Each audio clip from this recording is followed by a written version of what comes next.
Hi everyone, this is Caroline, and today I'm going to show you how I painted this whimsical bouquet of flowers. So stay tuned and you will see how I did it step by step. Please like and subscribe so you can see more videos about my whimsical paintings, art therapy, and anything else in between of arts and crafts.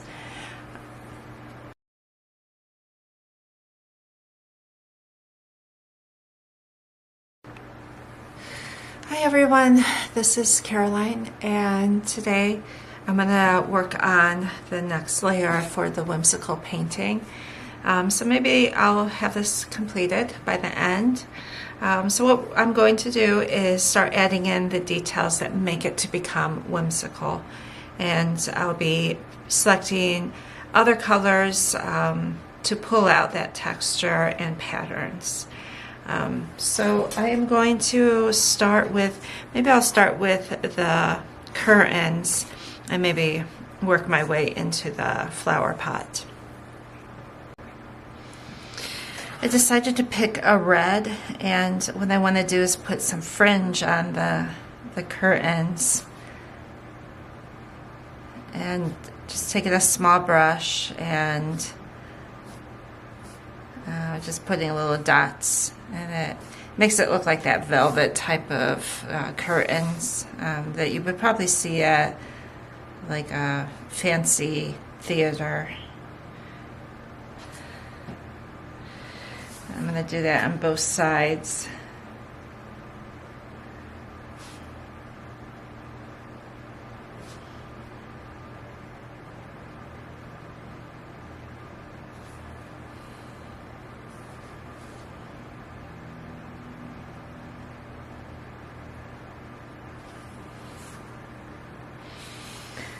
Then I'm going to start putting in a pattern, maybe with some lines,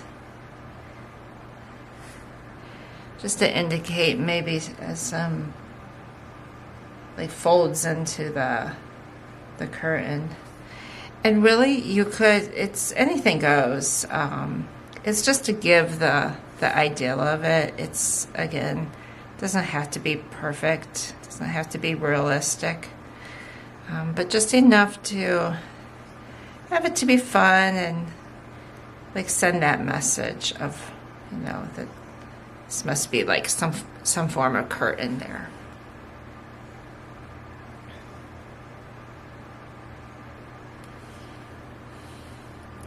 And I'm just holding the brush very lightly and just trying to follow the lines that I put down.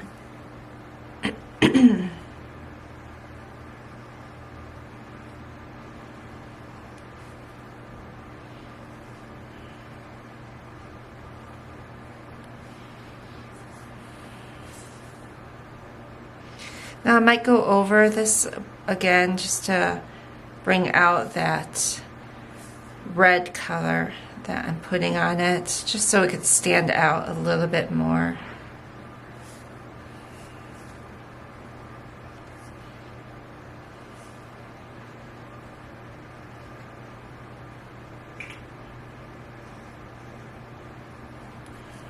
Okay. I'm going to let that dry, and then I'm going to add more to it.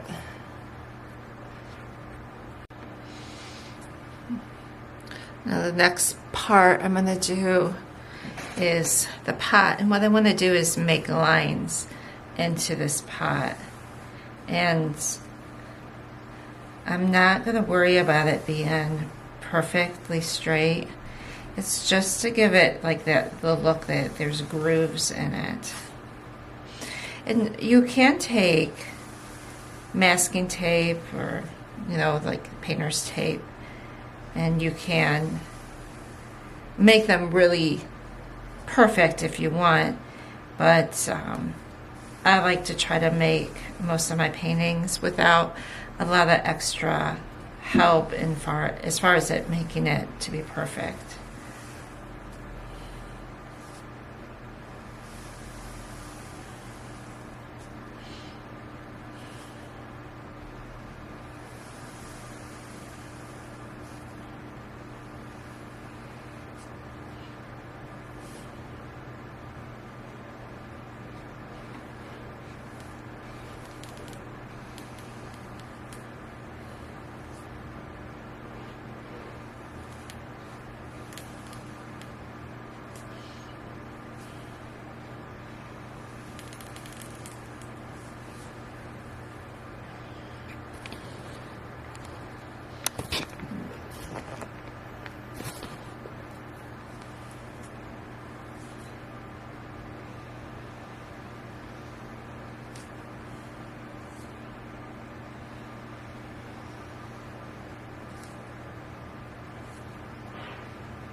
Okay, so now I got the curtains and then I got the pot work done. So I am going to go over the pot and do the edging. I'm going to do that at a later date when I decide how everything else looks.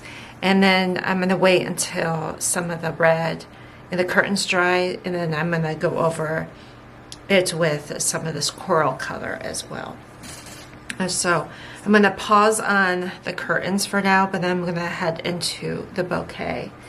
And the bouquet is just going to have a lot more fun, whimsical look to it. So let me get some green out. I'm going to do some designs on the leaves.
Okay.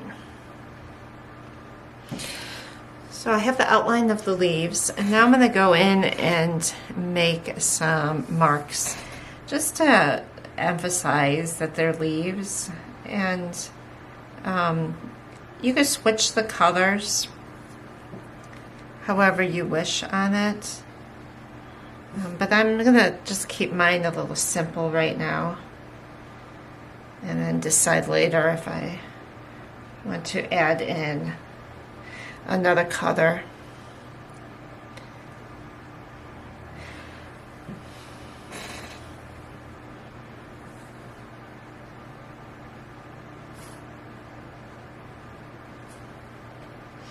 The more you do this, the more creative elements you're going to put in them. The more you start looking at patterns, you will discover what you would like for your paintings.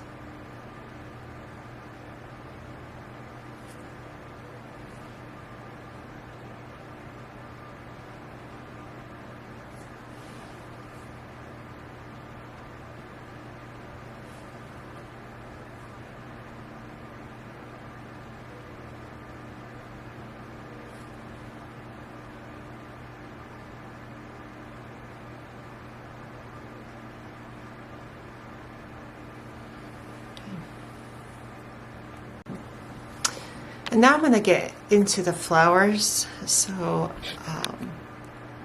move my camera down, and I'm going to zoom in on the flowers now. And this is the part where it could get really fun, because flowers could have just so many different looks to them, and you could make so many different textures, and just kind of let your your brush do the work and just see what it comes up with.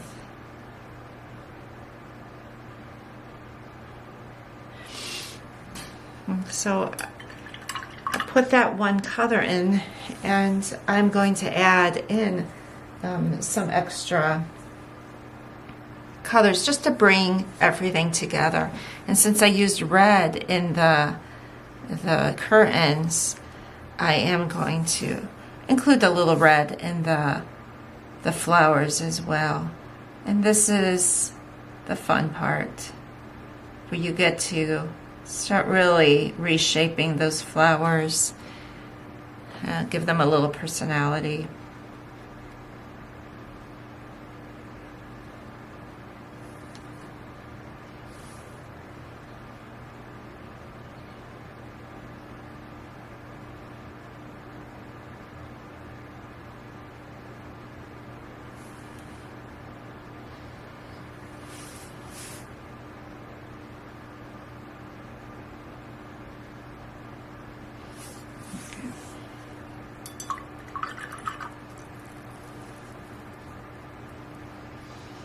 Then I'm going to continue and work on the rest of the flowers.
So I didn't like the background of this. I felt like it just was not the color that I was wanting. I wanted a little bit more of a solid color. So it's too translucent. So I'm going to paint over it with this lighter powder blue color, and that's okay if I painted this fringe, because I could go into it in between the two fringes. Sometimes things are an afterthought, but I'm not too worried about this. I could easily paint over all this and start over, but I'm just going to re-add the red fringe to fix it.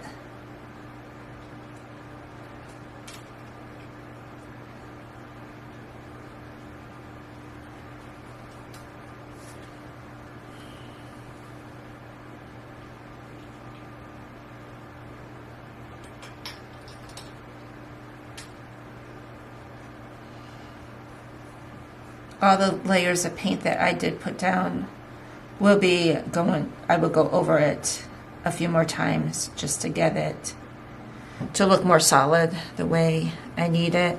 And this is part of the reason why a lot of people won't paint with inexpensive supplies, because you are sometimes having to go over it a few times. But again, if you can't spend the money on expensive supplies, this would be how you go about doing it. So I'm going to go ahead and finish this up, and then I will show you what I do next. Alright, so since I painted the top part this more solid blue color instead of the translucent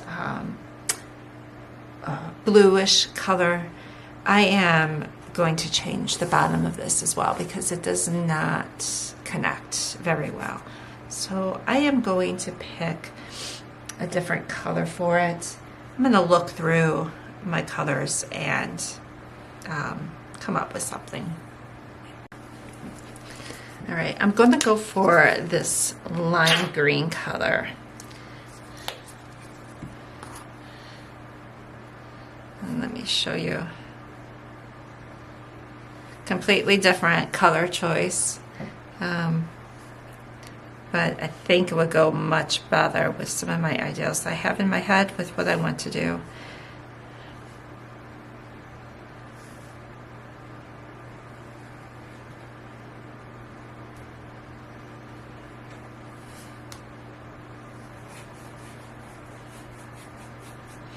sometimes you have to do that. You have to try a color, see if it is what you want.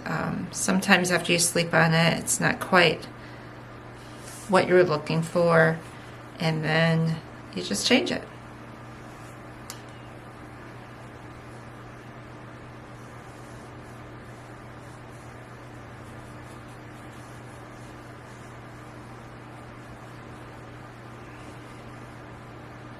Right, I'm gonna finish painting that and then I'll come back. All right, much better.